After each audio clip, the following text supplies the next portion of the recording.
Japan, Part 87.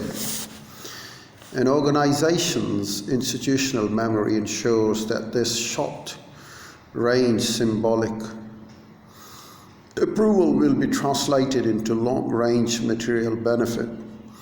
Members know that the others will not quickly or easily forget if they should remiss in responding to group expectations.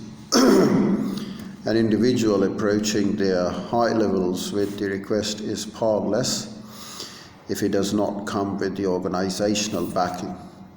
For a higher level, politicians and bureaucrats are aware of all the petitioners group's membership, and an individual cannot expect to have a share in the spoils unless he stays with his group, because it is through groups that the fair share is distributed.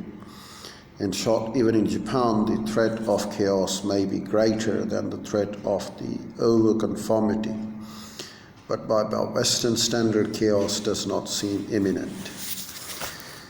Chapter number 6, the large company, identification and performance.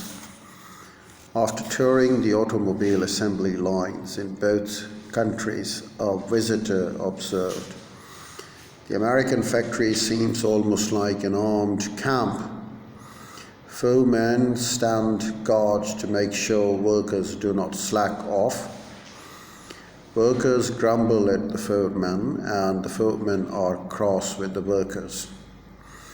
In the Japanese factories, the employees seem to work even without the 4 men watching.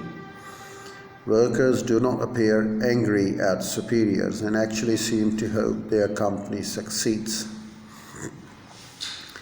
Japanese workers' pride in their work and loyalty to their company are reflected in their capacity to produce goods that are not only competitive in price, but reliable in quality.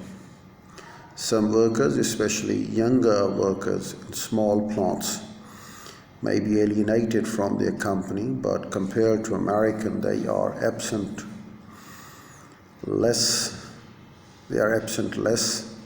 strike less, and are willing to work overtime and refrain from using all their allotted vacation time without any immediate monetary benefits. The average Japanese laborer may accomplish no more than a loyal, hard-working American counterpart in a comparable factory, but loyalty to the company is typically higher and hard work more common. Many an American businessman, after touring a Japanese company and inspecting figures on time lost for absenteeism and strikes, has expressed the wish that he had such a labor force. It is tempting to account for the differences by historical tradition, but American workers have become less disciplined in recent decades. Albeit with the same American tradition, and the modern Japanese employee of large companies are far more loyal than, for example, Japanese textile workers at the turn of the century.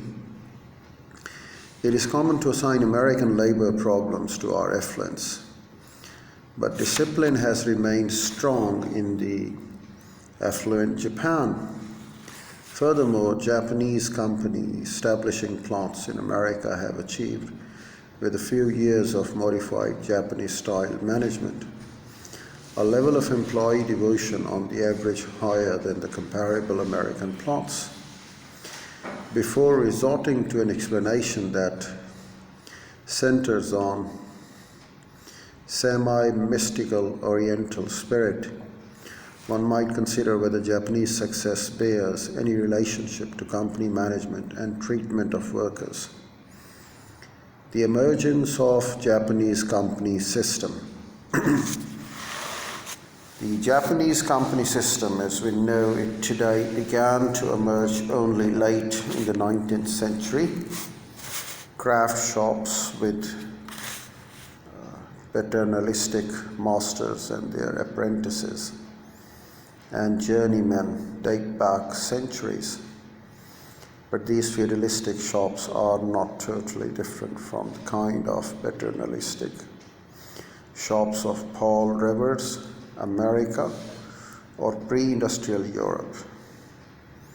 Modern Japanese corporate paternalism drew on the recent feudal past, but it emerged in industries that borrowed modern industrial technology and organizations and required a high level of skills. In new industries with lower skill requirements like textiles, no long training was necessary. Here, young, dexterous